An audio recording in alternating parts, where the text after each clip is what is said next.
Hello दोस्तों, नमस्कार। स्वागत है आपका मेरे यूट्यूब चैनल में। तो दोस्त, कक्षा 8 में पढ़ने वाले विद्यार्थियों का इंतज़ार अब ख़त्म हो गया है, क्योंकि उनका राष्ट्रीय आय संवेदा छात्रवृत्ति योजना परीक्षा का डेट आ गया है। वो डेट तो उनका जो सूचना है वो इस प्रकार है, आप पढ़ सकते हैं इस चीज़ को। तो राष्ट्रीय आय संवेदा छात्रवृत्ति परीक्षा जो शिक्षा मंत्रालय भारत सरकार द्वारा आर्थिक रूप से कमज़ोर छात्र छात्राओं को मदद करने के लिए चालू किया गया था। वो ऐसे विद्यार्थी जो अभी क्लास 8 में पढ़ रहे हैं, याद रखिए, जो 2024-25 में ये अभी 8 क्लास में है। किस क्लास में है? जो अभी 8 क्लास में है वो भर पाएंगे। अगर वो पास हो जाते हैं तो उनको क्लास 9 से लेकर क्लास 12 तक प्रति वर्ष 12,000 रुपये की राशि प्रदान की जाएगी। प्रति वर्ष प्रदान। तो इसके लिए आपका क्या होना चाहिए? अर्हता एलिजिबिलिटी क्या है इसका?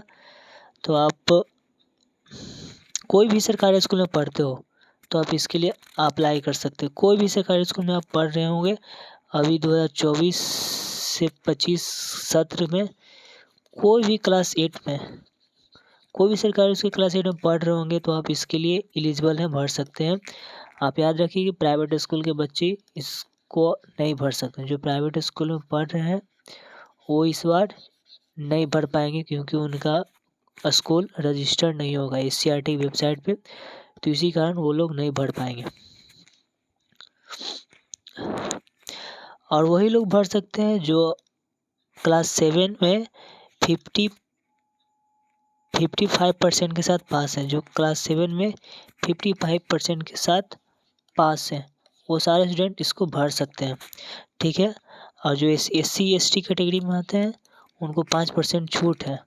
जो SC ST कैटेगरी में आते हैं उनको 5, यानी कि वो 50% से पास होना चाहिए क्लास 7, तो वो भर पाएंगे, ठीक है। और इस परीक्षा में आपको कोई शुल्क देना नहीं है। परीक्षा फॉर्म भरना निःशुल्क है। अब परीक्षा फॉर्म कैसे भरेंगे वो आपको आगे बताया जाएगा, ठीक है। तो देखिए, तो इसका चयन प्रक्रिया जान लेते हैं कि लिखित जो परीक्षा में अच्छा परफॉर्मेंस करेगा उसी का चयन किया जाएगा, ठीक है। और छात्रवृत्ति की संख्या आपको बता दें कि पूरे भारत में 1 लाख बच्चों को स्कॉलरशिप मिलेगा ये, ठीक है। जिसमें भारत में 28 राज्य हैं, तो जिसमें बिहार राज्य से 5433 स्टूडेंट को मिलेगा। पूरे बिहार से 5433 स्टूडेंट को मिलेगा, पूरे बिहार से, याद रखिएगा, पूरे बिहार से 5433 छात्रों को ये राशि मिलनी है, जिसमें हर जिला में बटा हुआ है, ठीक है। हर जिला में ये बटा हुआ है। तो आरक्षण है, इसमें आरक्षण भी दिया जाएगा। जो SC ST कैटेगरी से हैं उनको आरक्षण मिलेगा, ठीक है। और जो आर्थिक रूप से कमज़ोर है, अब जानते हैं कि इस परीक्षा के लिए क्या क्या प्रमाण पत्र लगेगा। पहले तो आपको जाति प्रमाण पत्र लगेगा, ठीक है। जो आप जाति प्रमाण पत्र बना सकते हैं, कोई बना देंगे, साइबर कैफ में जाइएगा तो बन जाएगा। और आय प्रमाण पत्र आपको लगेगा, ठीक है। और आपका आय प्रमाण पत्र 3.5 लाख से ज़्यादा नहीं होना चाहिए। आय प्रमाण पत्र आपका 3.5 लाख से कम होना चाहिए, तभी आप इस परीक्षा को भर सकते हैं, ठीक है। 3.5 लाख से ज़्यादा जिनका आय है वो इस परीक्षा का फॉर्म नहीं भर पाएंगे, ठीक है। अगर कोई दृष्टिबाधित है तो भी इस परीक्षा का फॉर्म भर सकते हैं। आपको उसका प्रमाण पत्र लगाना होगा, ठीक है। तो चलिए आगे देखते हैं कि इस परीक्षा में आप आखिर पूछा क्या जाता है, सब्जेक्ट क्या है। इस परीक्षा में 2 भाग होते हैं, एक मैट होता है, एक मैट का भाग होता है, एक सेट का भाग होता है, ठीक है। मैट में 90 क्वेश्चन आते हैं, सेट में भी 90 क्वेश्चन आते हैं।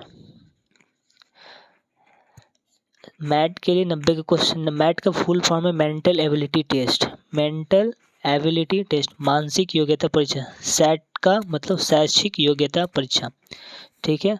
तो मैट में 90 सिर्फ रीजनिंग आएगा, आपका 90 सिर्फ रीजनिंग आएगा, ठीक है, जिसको जनरल इंटेलिजेंस भी बोलते हैं। 90 रीजनिंग आएगा, ठीक है। इसके लिए आपको 90 मिनट दिया जाएगा, इसके लिए आपको 90 मिनट दिया जाएगा। सेट के लिए, सेट में आपको 35 साइंस के क्वेश्चन पूछे जाएंगे, 35 सोशल साइंस से पूछे जाएंगे और 20 मैथ से पूछे जाएंगे। 35 35 70 20 90, यानी कि सेट में भी आपको 90 क्वेश्चन 90 मिनट। और जो दिव्यांग हैं उनके लिए 30 मिनट एक्स्ट्रा टाइम है, यानी कि उनको 120 मिनट मिलेगा दोनों में। ठीक है, तो आगे देखते हैं। इस परीक्षा को पास करने के लिए आपका कट ऑफ भी है। एक सामान्य को 40% से अधिक लाना होगा और अनुसूचित जाति को 32%। 32% से कम लाएंगे तो आप पहले ही डिस्क्वालीफाई हो जाएंगे, यानी कि आपको कंपटीशन में बने रहना है। तो